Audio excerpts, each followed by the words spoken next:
за да допразнува заедно с вас рождения си ден, защото само преди 2 дни той не стана на 101 като нас и Габровския карнавал, но посрещнете го с аплодисментите, които заслужава.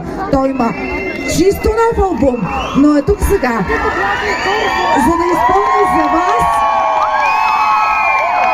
най-яките си хитове, които обичате през годините. И сега на сцената излиза кой? Много шум за...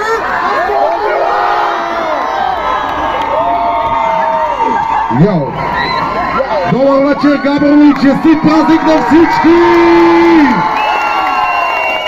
Здравейте на всички! Искам само да ви се представя с няколко думи за всички, които за първи път са на концерт на 100 кила. Аз се казвам Явор Янакиев, идвам от Аспарухово, Варна и съм тук, за да се забавлявам с най-готините, най-красивите и най-шумните купонджии на България, бебе!